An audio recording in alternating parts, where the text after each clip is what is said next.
Hola chicos, otra vez nos reencontramos para continuar con algunos de los ejercicios que hubiéramos visto en la clase sincrónica del sábado 30 de octubre.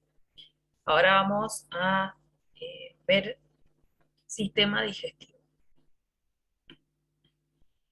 En este tema o en este sistema, ustedes deben ver videos que están en el entorno virtual, leer el Curtis y ver la guía de estudio, como siempre. Estamos hablando de la unidad 7 del sistema de nutrición. Y en sistema digestivo van a tener toda una introducción de lo que es el tubo digestivo de los vertebrados, su estructura y sus funciones. Van a ver también las glándulas accesorias, estructura y función también, y la regulación de la función digestiva, ¿sí? Cómo es que en realidad se digieren los alimentos y cómo se regula esta digestión. Veamos algunos ejercicios entonces de sistema digestivo. El primer ejercicio que les coloqué es el 741, que les pregunta cuáles son las capas que se observan en un corte transversal del tubo digestivo. Entonces, si nosotros agarramos un intestino, ¿sí? O un chinchulín, y lo cortáramos transversalmente, ¿sí? Cortamos un anillo, por así decirlo, o un tubito de intestino. Y cómo está constituida cada una de estas capas, ¿sí? De este corte transversal. En la imagen ustedes pueden ver las capas que tiene el tubo digestivo, desde lo que sería el interior o la luz del intestino, por ejemplo, hacia el exterior, ¿sí? Van a ver que hay una capa mucosa, una submucosa, una capa muscular y la capa final o externa, que es la serosa. Veamos cómo es cada una de estas. La mucosa va a estar formada por tejido epitelial, ¿sí? Por una membrana basal que siempre está sosteniendo o soportando el epitelio. Después va a tener un tejido conectivo, ¿sí? O conjuntivo. Y en algunos lugares de esta capa mucosa podemos encontrar músculo liso, ¿sí? Que va a ser el encargado en parte de permitir el peristaltismo, ¿sí? O las contracciones de los músculos del sistema digestivo, o sea, del sistema digestivo en sí. Después tenemos la capa submucosa, ¿sí? Que es tejido conectivo, rico en fibras nerviosas, en vasos sanguíneos y en vasos linfáticos, ¿sí? En esta capa es donde vamos a encontrar la vasculatura y los nervios. Después hay una capa muscular, ¿sí? O muscular externa, que está formada por tejido muscular siempre liso, ¿sí? Que va a tener una capa radial, ¿sí? Y otra longitudinal, o sea que corren en dos sentidos esas capas musculares alrededor del tubo digestivo. Y por último vamos a encontrar la capa externa o serosa, que es de tejido conectivo y tiene un epitelio plano simple, ¿sí?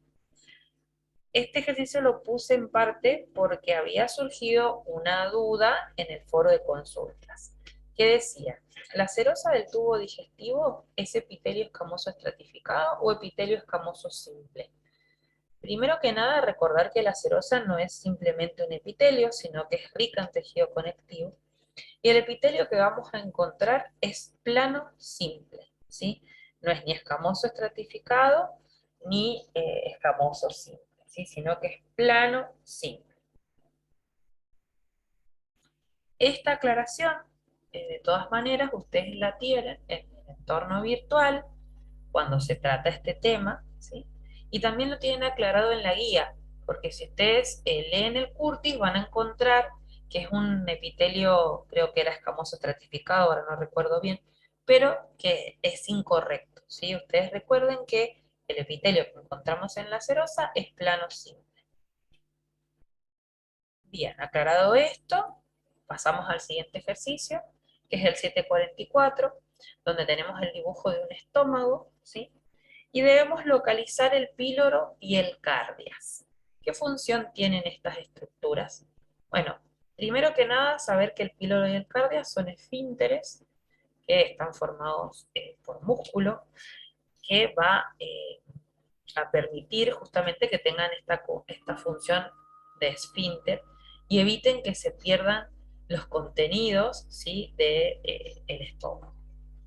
Aclaremos detalladamente cada uno de ellos y ubiquémoslos primero en el dibujo.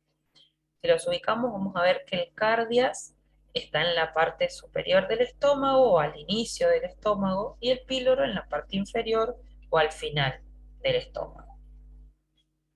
El cardias o el esfínter esofágico inferior, porque recuerden que el esófago se conecta con el estómago, ¿sí?, permite el paso del alimento desde el esófago hasta el estómago y evita que el mismo estómago pierda su contenido, ¿sí?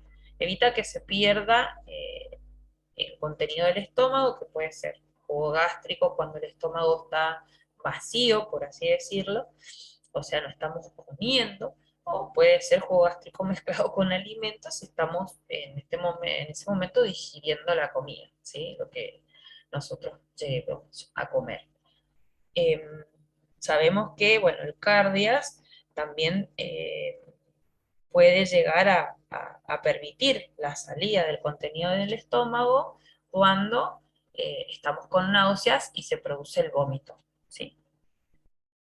Y después el píloro es el esfínter que comunica el estómago con el intestino delgado, perdón, más específicamente con la porción del duodeno, ¿sí?, que va permitiendo el paso de la masa semilíquida del alimento, ¿sí?, producto de la digestión, ¿sí?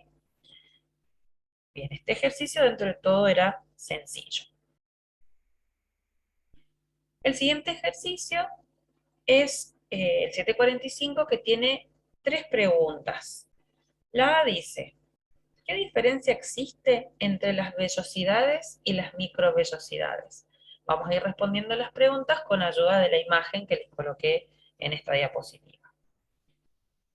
Las vellosidades van a ser pequeñas salientes dactiliformes. ¿Qué quiere decir esto de salientes dactiliformes? Que son evaginaciones, ¿sí?, de el intestino, que van a tener forma de dedos, ¿sí? Serían como si fueran dedos de guantes, ¿sí? O sea, acá tenemos una vellosidad, aquí tenemos otra, acá otra, y así sucesivamente.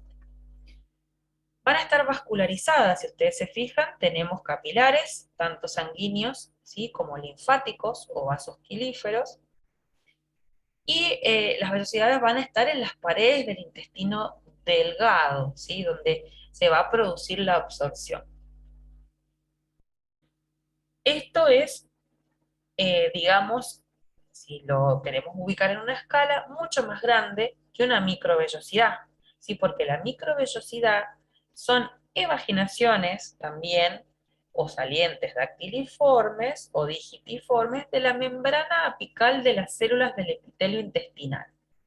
O sea, que van a estar ubicadas en cada una de estas células, ¿sí?, en la parte apical podemos decir la parte superior de la célula, ¿sí? Son prolongaciones de sus membranas plasmáticas y son las que en parte van a facilitar el movimiento del alimento a través del intestino y van a permitir su absorción, ¿sí? Entonces, las microvellosidades las vamos a encontrar en cada una de las células que conforman una vellosidad intestinal. La otra preguntita que tenía en este ejercicio es la B, que dice: cuando los nutrientes son absorbidos por los vasos quilíferos, ¿sí? Vasos quilíferos son los vasos linfáticos, ¿cómo llegan a la circulación general? O sea, ¿cómo llegan a la circulación que es de la sangre, ¿sí?, de los vasos que vamos a denominar venas y arterias, o capilares venosos y capilares arteriales? Recuerden integrar este tema con lo estudiado en el sistema linfático. Bueno, si hacen un remember de lo que ya han visto en cardiovascular, en parte, y en sistema linfático, van a saber que los nutrientes absorbidos por los vasos quilíferos se van a incorporar a la linfa, ¿sí?, que a su vez ingresa en el torrente sanguíneo mediante el conducto torácico que se vacía en la vena subclavia izquierda y mediante el conducto linfático derecho que se vacía en la vena subclavia derecha. Ambas venas, si la subclavia izquierda y la subclavia derecha, se vacían en la vena cava superior, ¿sí? Esa es la forma en la que los nutrientes absorbidos por los vasos pilíferos van a retornar a la circulación general, ¿sí? O a la circulación sanguínea propiamente dicha. Y la C preguntaba cómo se denominan las enzimas insertas en las membranas plasmáticas de las microvellosidades. Recordemos que las microvellosidades eran evaginaciones de la membrana plasmática de las células que conforman una vellosidad intestinal, ¿sí? Y entre estas microvellosidades es que vamos a encontrar distintas enzimas que pueden ser las disacaridasas, por ejemplo, que son las que rompen azúcares formados por dos sacáridos o azúcares disacáridos, ¿sí? Las peptidasas, que son las que se encargan de romper péptidos, ¿sí? O proteínas, y las fosfatasas alcalinas, que lo que hace es degradar ácidos nucleicos. Bueno, también les coloqué el ejercicio 746, que dice, en el siguiente ejercicio le presento las acciones de diversas hormonas gastrointestinales. Usted debe identificar a qué hormona corresponde y colocarla a continuación. O sea, que nos dan la función de distintas hormonas y nosotros tenemos que colocar de qué hormonas se trata. El primer ítem dice, estimula la secreción de los fluidos pancreáticos alcalinos y de la bilis. Esta es la secretina, ¿sí? Que está secretada en el duodeno, ¿sí? La secretina. Después estimula la secreción de jugos gástricos y las contracciones musculares del estómago y del intestino. Esta es la gastrina, que es secretada por la mucosa del estómago. Después dice, provoca la liberación de enzimas por el páncreas. Esta es la colecistocinina, que también es secretada en el duodeno. Y la última acción de hormona dice, inhibe la secreción gastrointestinal y pancreática.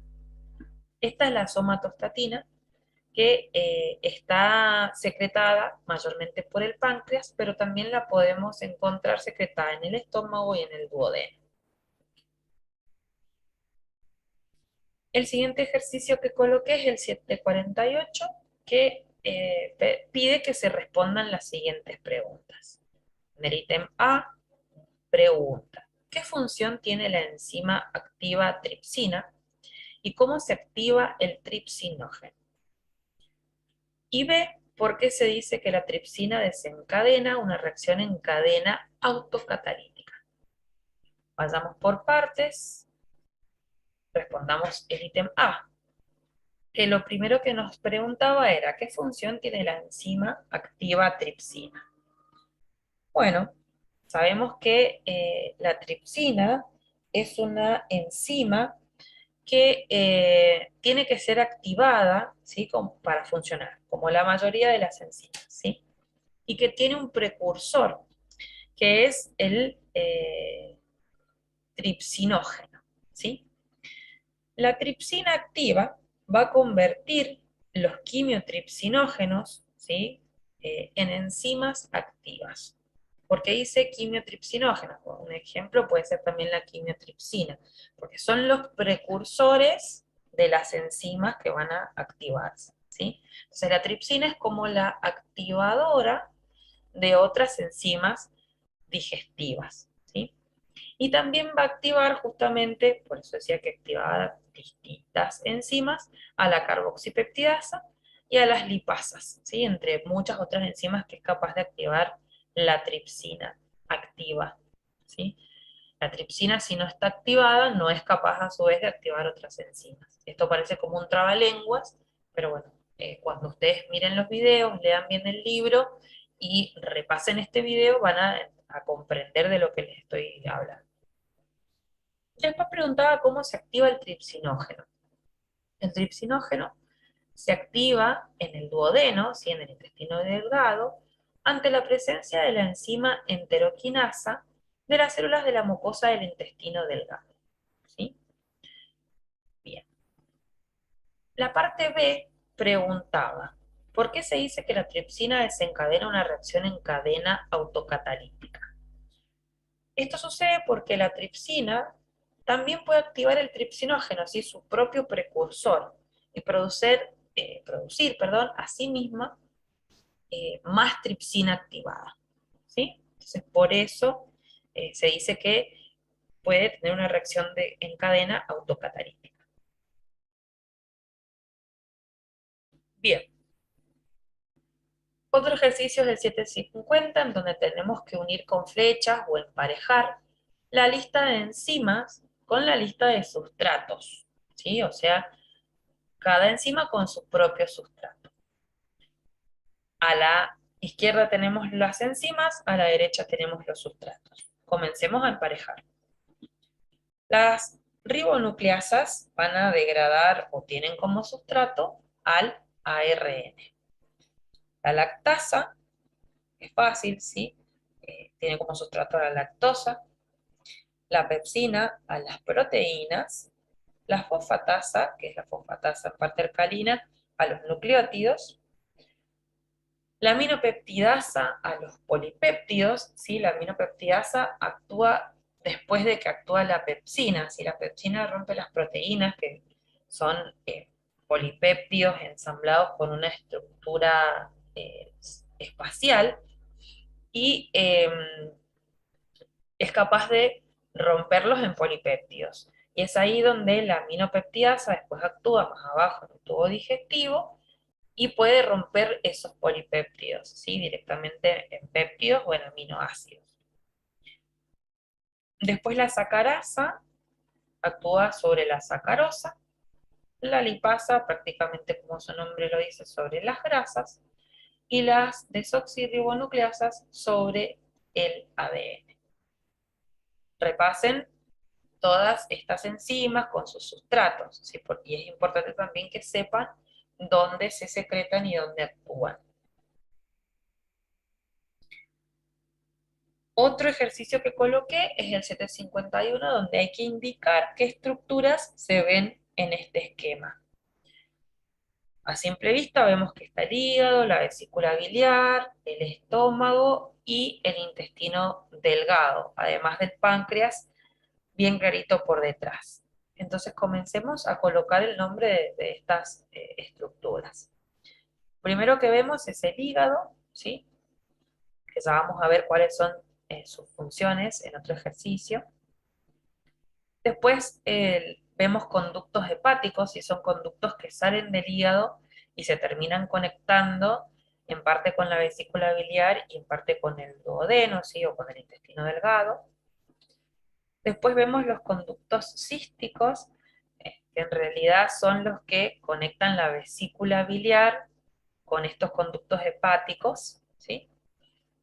Debajo del conducto cístico vamos a colocar el nombre de vesícula biliar, sí, que es esto aquí que vemos acá, está la glándula accesoria, bien cerquita del hígado.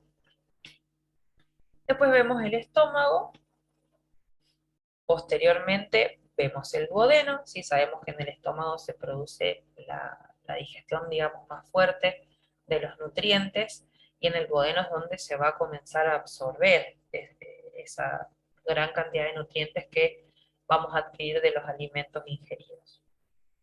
Después tenemos el conducto biliar común, ¿sí? Que en realidad viene bajando desde en parte el hígado y desde la vesícula para desembocar en el intestino delgado. Tenemos el páncreas, ¿sí? Que es un gran productor de hormonas y de enzimas. Y después tenemos el yeyuno ilion, que es la siguiente porción del intestino delgado, que está después del duodeno. Bien, esto es como para que tuvieran algún ejercicio donde pudieran señalar partes y vean algo de la anatomía del sistema digestivo.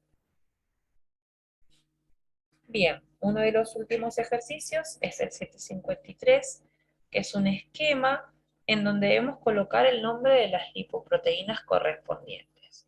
Acá estamos viendo un esquema de eh, la vía endógena, si miramos la parte del intestino y del hígado de las grasas, ¿sí? La parte endógena, y después la parte exógena o la vía exógena de las grasas. ¿Sí? Esto está bien explicado por la profe Mariana Troncoso en uno de los videos que tienen en el entorno virtual.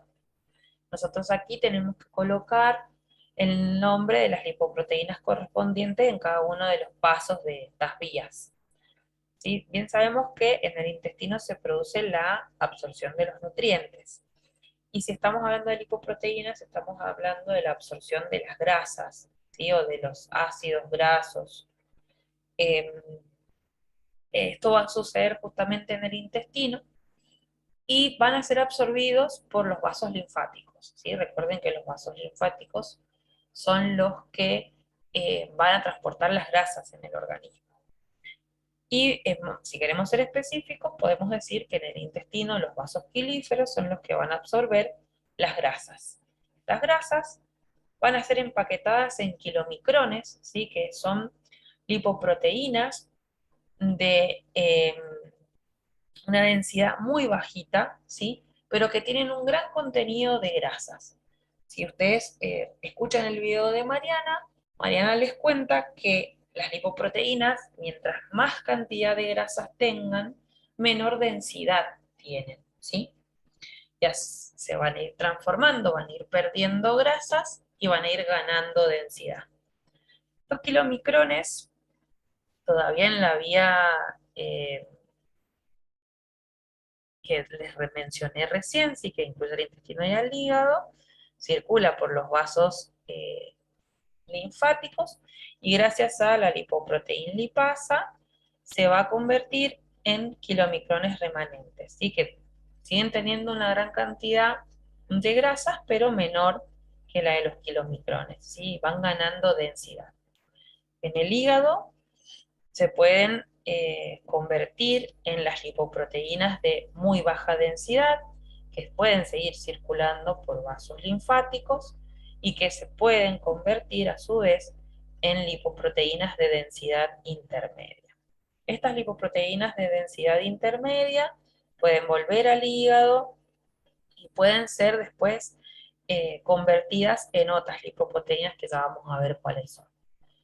Las lipoproteínas de densidad intermedia siguen perdiendo lípidos y se convierten en las lipoproteínas de baja densidad que pueden ser transportadas a distintos tejidos como las glándulas endocrinas, que son las que van a necesitar grasas o esteroides para formar hormonas, ¿sí? Eh, Esta grasa es denominada mala porque es la que se termina acumulando cuando está en exceso en las arterias, ¿sí? Por ejemplo. Bien, y como les decía, bueno, si las lipoproteínas siguen perdiendo cantidad de grasa y aumentando en densidad, se convierten en las HDL o grasas buenas, que son las lipoproteínas de alta densidad, ¿sí? ¿Por qué se le dice que es colesterol bueno? Porque justamente son pobres, digamos, en grasas y son capaces de remover las grasas malas, ¿sí? Bien, esto sería entonces el pantallazo de las vías del colesterol o de las lipoproteínas. Mírenlo en los videos para que les quede más claro. Y el último ejercicio que coloqué es el 756, que me pide que mencione las funciones del hígado, ¿sí? Dice, una de las funciones del hígado es la producción de bilis. ¿Podría mencionar otras funciones de este órgano? El hígado realmente es un órgano que realiza muchas funciones. ¿Sí? Puede almacenar y liberar carbohidratos o hidratos de carbono. Recuerden la glucogenólisis o la gluconeogénesis, ¿sí? Que suceden en las células hepáticas. Procesa aminoácidos, fabrica proteínas y lipoproteínas plasmáticas, en parte de esto que estábamos viendo en el ejercicio anterior, ¿sí? De las lipoproteínas de distintas densidades. Regula el colesterol sanguíneo, también por lo que veíamos recién. Almacena vitaminas solubles en grasas como la A, la D, la E y la K. Degrada hemoglobina a bilirrubina, que después es eliminada por las heces. Inactiva distintas hormonas y degrada sustancias extrañas como puede ser el etanol, ¿sí? O el alcohol etílico de las bebidas alcohólicas. Bien, esto sería todo por hoy, ¿sí? Lo que sería equivalente a la clase que ustedes hubieran tenido el sábado 30 de octubre. La siguiente clase sincrónica, si todo sale bien, va a ser el próximo sábado 6 de noviembre, donde vamos a ver la segunda parte de la unidad 7, ¿sí? De los sistemas de nutrición. Correspondería que hagamos ejercicios sobre el sistema respiratorio y sistema urinario. Recuerden que el miércoles que viene se va a abrir nuevamente el foro de dudas y lo ideal es que ustedes vayan dejando sus dudas ahí, así resolvemos ejercicios en base a esas duditas. Bueno, que tengan una linda semana y nos estaremos viendo el 6 de noviembre.